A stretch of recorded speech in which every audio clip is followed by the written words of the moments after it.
swear this is the last video, puppy. So we're here with the puppy who lives underneath of the Gear Website store, and we're going to take a look at the last video in this series, which may or may not be the last one that you watch in the series, because I don't always upload them in the same order that I record them. And there's actually going to be two more, because I'm still going to talk about this, and then I'm going to talk about this. So sorry, puppy, there's going to be two more videos.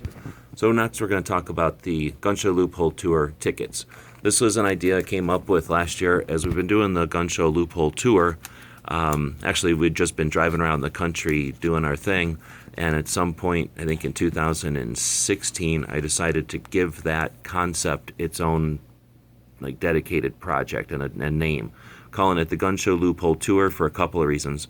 One, I like going to gun shows. Two, I'm trying to take back Gun Show Loophole.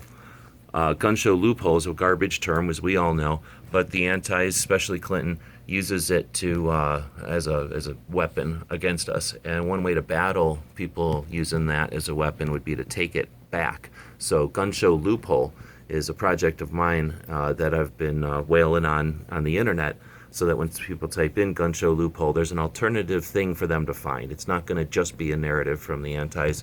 There's going to be something else there. And ideally, it's going to be an exploration of our gun shops, our gun shows, our firearms museums, and interesting firearms collections, and individuals that are out there fighting the good fight, being interesting, and being good people. So we drive around in a van. We drive around in a van that is not fancy. I don't put logos on it. I have no real stickers or anything on it even. It's just an old post office van that allows me to park in places so I don't have to use hotel rooms, and it allows me to get around as efficiently as possible. At least it's an attempt to drive around as efficiently as possible, and I can drive around for a little bit more gas money than a rental car, but a lot less cost of what would you call, hotels and that kind of thing.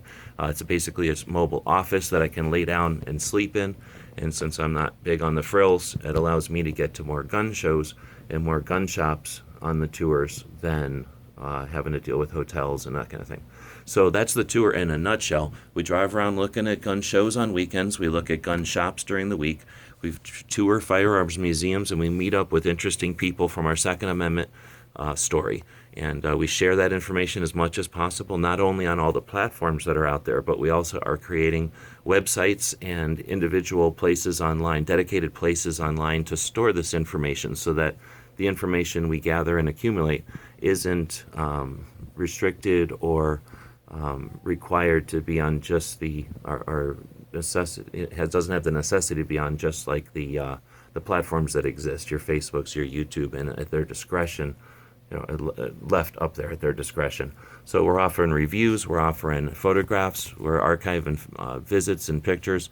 Our goal would be to expand the project into doing interviews with the gun shop owners when they're interested in doing so, to tell us their stories of their shop and their business, and then to add a 360 camera to the mix, where we would go in and take a picture of the entire shop and start to offer that service for shops, but also start to archive our gun shops, so that going forward, we know what gun shops are like. Too many of us have gun shops experiences only in our memories. Very rarely did anyone take a camera into a gun shop, before cell phones.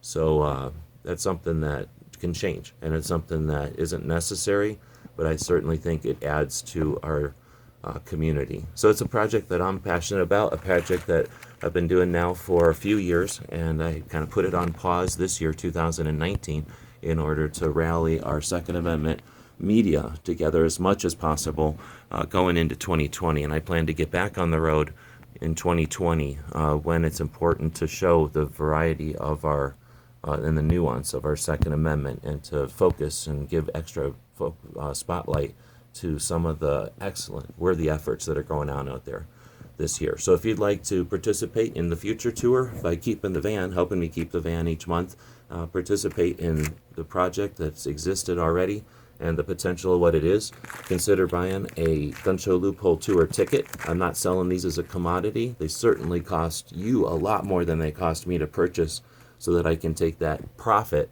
and use it as a capitalist to create more Second Amendment content. I don't think we need to have just amateurs and hobbyists work for our Second Amendment.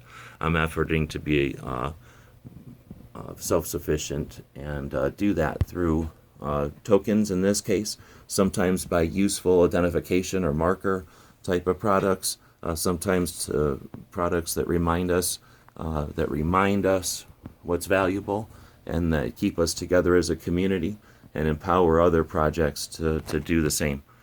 That's what we're doing. If you'd like to be part of it, grab stuff at the Gear website store. Every Friday, there's free patches. Every order of $25 or more gets free patches. I told this puppy this was the last video. There'll be one more, and then that'll be the last video in this series. Thanks for watching.